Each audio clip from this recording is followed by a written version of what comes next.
오늘은 시편 19편 1절에서 6절 말씀을 가지고 창조주 하나님이라는 제목으로 말씀을 같이 나누겠습니다. 시편 19편은 다윗이 기록한 것으로 알려져 있지만 언제 어떤 환경에서 어떤 심정으로 기록했는지는 전혀 힌트가 없습니다. 이 시편은 다윗이 사울에게 쫓긴다든지 압살롬에게 배신을 당했다든지 어떤 고난과 격정 속에서 기록한 것이라고 단정 지을 수 없는 그런 힌트가 전혀 없을 만큼 아름답고 장엄하고 숭고합니다. 다윗의 시편은 주로 고난 중에 하나님께 부르짖음으로 모든 상황을 감사와 찬송과 간구로 승화하는 반면에 이 시편은 전혀 구김살도 애절함도 비통함도 없이 티도 주름살도 없는 완벽한 시편이다, 이렇게 볼 수가 있습니다. 이 시편은 하나님의 신성을 우주의 장엄함으로 인간에게 내려오신 말씀으로, 그리고 인간의 마음 깊숙이 거하시는 성령의 임재하심으로 묘사하고 있습니다. 사람의 손으로는 절대로 잡을 수도 만질 수도 없는 위대하시고 우주적인 하나님께서 스스로 말씀으로 인간 세상에 내려오셔서 인간과 먼저 대화하시고 일개의 한 인간의 마음속에 성령으로 함께 동거하시고 교류하시는 드라마틱한 감동을 자아내고 있습니다. 그래서 시편 19편은 한편에 웅장하고 거룩하고 아름다운 다윗이 기록한 하나님을 위한 서시라, 이렇게 해도 좋을 것 같습니다.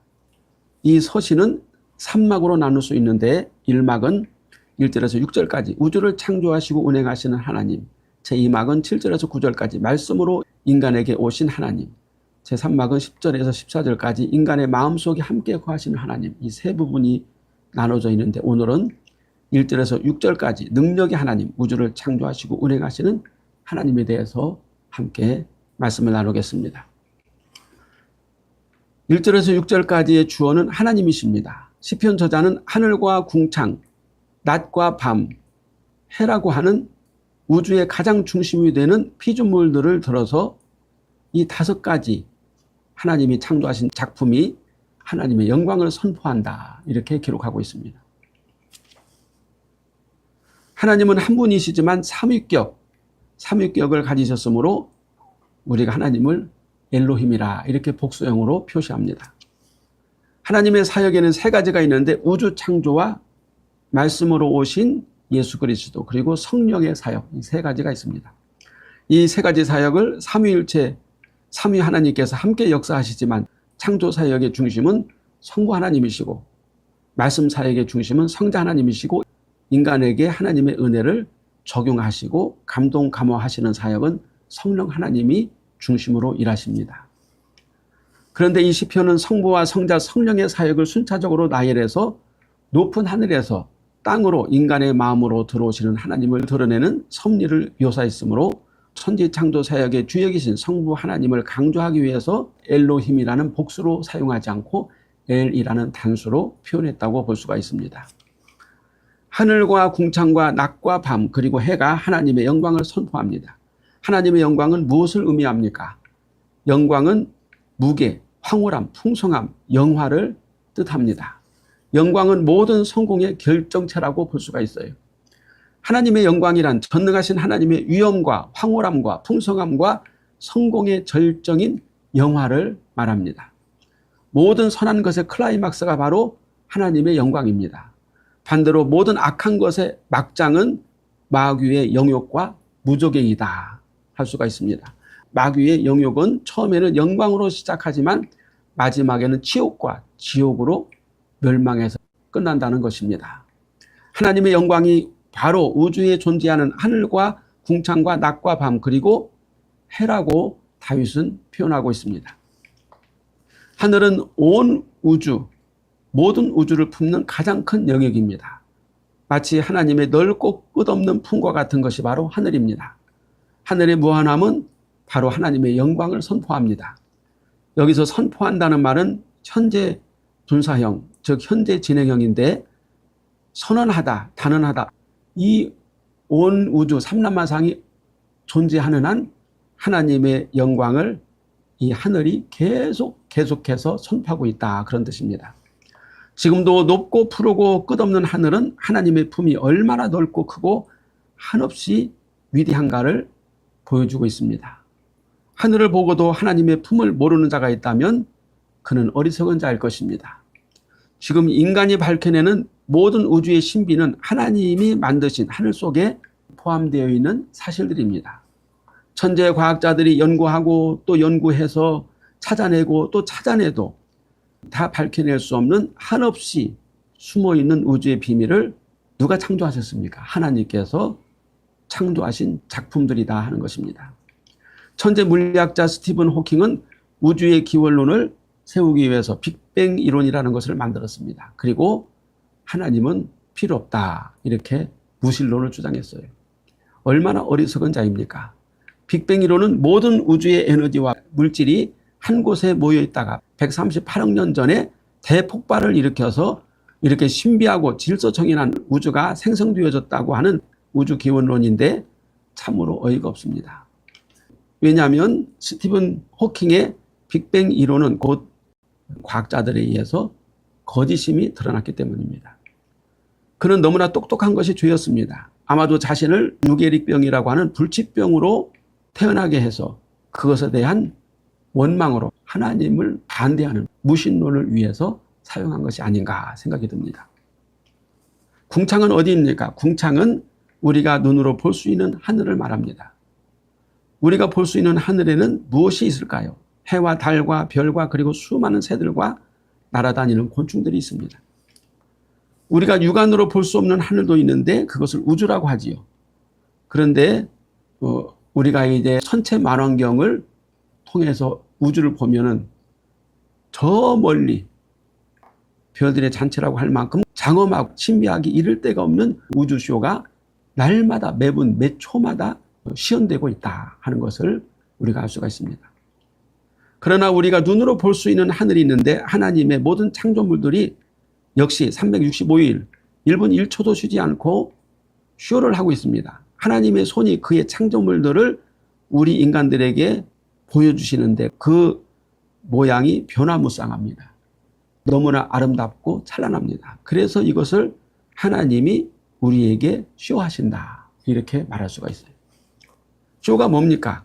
가수나 배우들이 아주 오랜 시간 동안 맹연습을 해서 무대를 만들어 많은 사람들을 초청해 놓고 그동안 갈고 닦은 솜씨를 연극이나 노래나 뮤지컬로 보여줍니다. 얼마나 드라마틱하고 스펙타클하고 판타스틱한지를 따라서 관객들의 찬사가 달라집니다. 그런데 하나님의 손이 만드신 궁창의 해와 달, 별들이 날마다 그 솜씨를 자랑하며 하늘을 떼지어 나는 수많은 새들과 많은 날곤충들이 벌이는 쇼는 다 하나님이 만드신 솜씨라 하는 사실입니다. 이 세상에서 가장 힐링이 강한 쇼가 무엇이겠습니까? 자연에서 이루어지는 만물의 쇼입니다. 도시 생활에 지치고 바쁜 일정에 지친 사람들이 조용한 들판이나 산 바다에 가서 휴식을 취하면서 만나는 것이 하나님의 창조하신 산과 바다, 나무와 돌, 그리고 새와 바람, 햇빛과 눈에 보이는 자연 만물인 것입니다. 윤동주라는 시인은 젊은 시절 일본에 유학할 때 외로움을 달래기 위해서 밤하늘에 별을 보며 시를 지었다고 합니다. 그것이 유명한 별 해는 밤입니다. 하늘의 별들과 자연의 모든 생물들의 아름다운 움직임을 만들어내신 이가 바로 누굽니까? 하나님이시고 그 쇼의 연출자, 제작자, 경영자가 바로 하나님이시라는 사실입니다. 이 사실을 누가 알겠습니까? 날은 날에게 말하고 밤은 밤에게 지식을 전하니 하나님은 천지를 창조하실 때 하루의 단위로 창조하셨습니다. 저녁이 되고 아침이 되니 이는 첫째 날이니라. 이렇게 6일 동안 천지를 창조하시고 7일째 되는 날 안식하셨다고 그랬어요. 그러므로 하루의 단위는 밤과 낮, 일주일의 단위는 7일입니다. 이렇게 날의 단위를 기본으로 하여 한 달, 1년, 1세기, 1밀레니엄이 되는 것입니다. 날은 낮을 말하는데 따뜻한 시간, 즉 낮을 의미합니다. 낮은 낮에게 말하고, 말하고는 말을 쏟아낸다.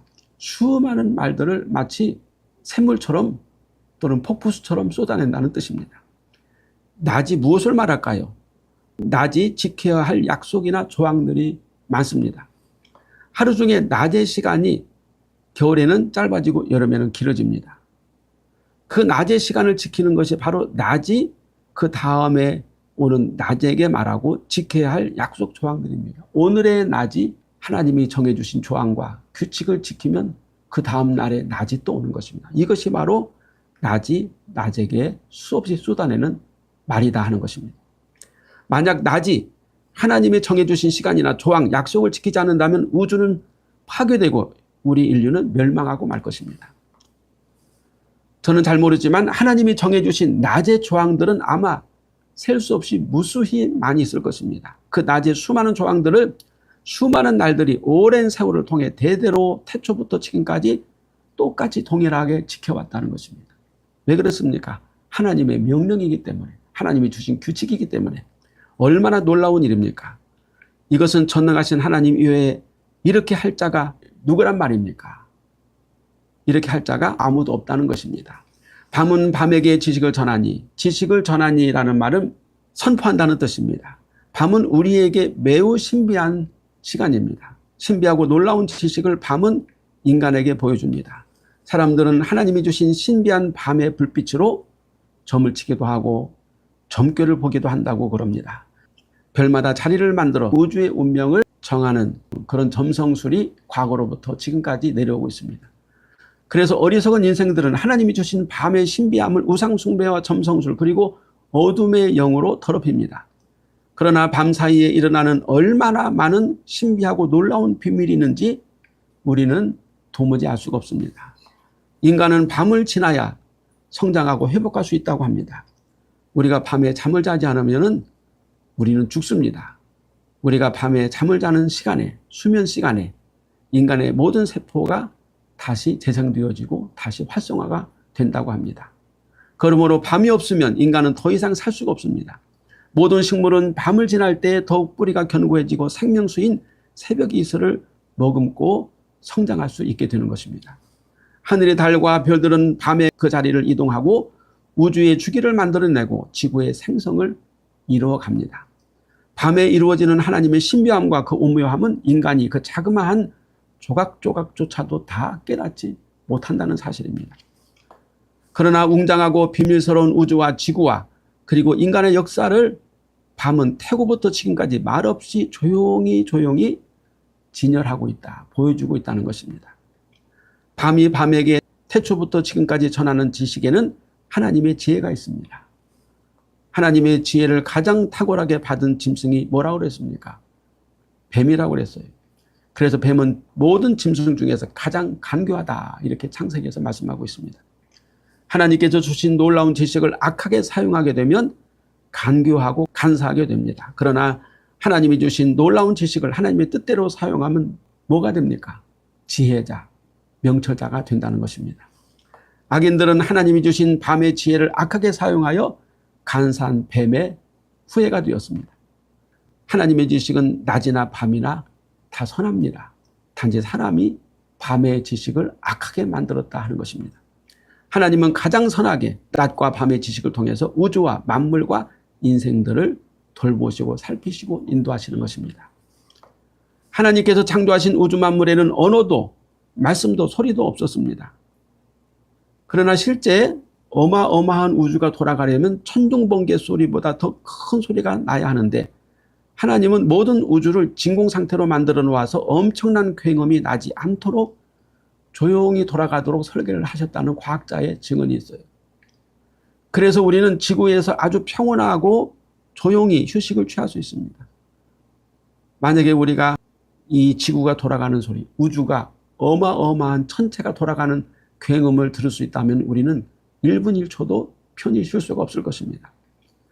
그런데 놀라운 것은 그 우주 천체 지구가 돌아가는 소리가 엄청난데 그 소리는 초저주파로 되어 있어서 인간의 귀에는 전혀 들리지 않고 특수 장비를 통해서 과학자들이 지구의 소리, 우주의 소리를 듣고 우주의 움직임을 감지하고 관찰한다고 하는 기록이 있습니다.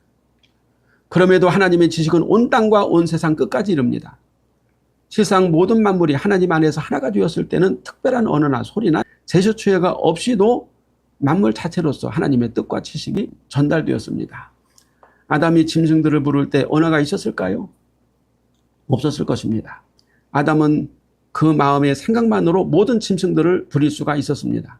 아담이 하나님과 어떤 언어로 교통했을까요? 아담이 하나님과 나눈 대화에는 언어가 없었어요. 오직 하나님의 영과 아담 안에 불어넣어진 살아있는 영혼으로 모든 대화가 가능하며 하나님의 생각을 아담의 생각을 하나님이 1분 1초도 안 돼서 순식간에 온전히 알 수 있었던 것입니다. 하나님은 그렇게 온 세상을 만물을 그렇게 창조하셨어요. 언어의 벽도 마음의 벽도 인종과 장소의 벽도 없이 그렇게 세상을 창조하셨다 그 말입니다. 우리 주님께서 부활하신 후에 아무런 벽도 없이 아무런 제재도 없이 제자들을 만나셨고 어디든지 예수님은 가셨습니다. 주님은 제자들이 말을 하지 않아도 무슨 생각을 하고 있는지 무슨 걱정을 하고 있는지 다 아셨습니다. 지금도 우리 주님은 우리의 생각과 뜻과 마음의 결정을 우리의 말소리를 듣지 않으시고도 다 아십니다. 모든 것이 그 자체의 영광으로 통하는 그 완전한 창조물을 하나님은 우리 인간에게 허락하여 주신 것입니다. 해의 영광, 달의 영광, 별과 별들의 영광, 낮과 밤의 영광, 산과 바다의 영광, 산천초목과 모든 짐승들과 살아있는 것들의 영광, 그리고 만물의 영장인 인간의 영광. 이 영광은 하나님의 지식이 깊이 투영된 하나님의 영광으로 드러나는 것입니다. 시편 19편 4절에 그의 소리가 온 땅에 통하고 그의 말씀이 세상 끝까지 이르도다. 여기서 소리라는 단어의 원어를 보면 선, 라인, 코드라는 뜻이 있습니다. 라인, 코드는 모든 만물이 서로 라인, 코드로 연결되어 있어서 만물이 선포하는 지식이 온 세상에까지 이른다는 뜻입니다. 하나님께서 모든 만물을 만드실 때 서로 통할 수 있는 코드를 내장시켜 놓으셨구나. 요즘 우리나라는 세계에서 제일 가는 인터넷 속도로 자랑을 하는데 그 비결은 광케이블이라고 합니다. 이제는 모든 지역이 광케이블로 연결되고 와이파이로 연결되어서 모든 지식을 순식간에 함께 공유할 수 있게 되어 있습니다. 이것이 인간의 발명이 아니라 하나님은 이미 모든 창조물 속에 이렇게 서로 교통할 수 있는 파장을 넣어주셔서 모든 만물이 서로 하나님의 지식을 교류할 수 있도록 만들어 놓으셨다는 것입니다. 그래서 원래는 우리가 짐승과 그리고 새와 물고기와도 얼마든지 언어 없이 대화할 수 있는 그러한 코드를 하나님이 심어 놓으셨던 것입니다. 단지 죄 때문에 이 언어의 소통이 끊기게 된 것입니다. 이미 사람 속에 만물 속에 서로 교통할 수 있는 능력이 잠재해 있다는 것입니다. 하나님께서 그렇게 해주셨어요. 단지 죄가 인간에게 들어와 지금은 양자 컴퓨터보다 비교할 수 없을 정도로 탁월한 하나님의 교통이 단절되어서 모든 만물들의 소통이 두절되어진 것뿐입니다. 인간은 광케이블을 땅에 묻고 와이파이를 곳곳에 설치하여 서로 교통하지만 하나님은 사람들 속에 나무와 바위, 짐승들과 살아있는 모든 것들, 해와 달과 별들에게까지 하나님이 창조하신 모든 것들이 서로 교통할 수 있도록 거룩한 인공지능, 와이파이 인자를 온 세상 만물, 생물들에게 넣어주셨다는 것입니다. 지금은 인터넷선을 통해 더러운 것들을 받아들이지만 하나님이 태초에 주신 거룩한 와이파이는 오직 거룩하신 하나님의 진리를 교통하는 거룩한 영적 네트워크로 사용되어졌다는 것입니다. 인간들은 하나님이 창조하신 것을 모방하여 만들어 놓고 지가 만들었다고 자랑하고 교만하여 하나님을 배척합니다. 이렇게 인간이 하나님의 지혜를 모방하여 하나님에게 영광을 돌리지 않고 악하게 사용하고 자기 것이라고 주장하니 인간은 하나님의 지혜를 표절하는 사기꾼임에 분명합니다. 5절 6절에서 시편 기자는 해를 통해 온 세상에 빈틈없이 비추시는 하나님의 지혜를 대변하고 있습니다. 하나님의 해를 위하여 하늘에 장막을 베푸셨도다. 시편 기자는 해를 하나님으로 상징합니다. 해가 우주의 중심이 되어서 모든 행성들을 움직이게 하고 땅을 비추고 따뜻함과 온화함으로 모든 생물들을 살 수 있도록 해줍니다.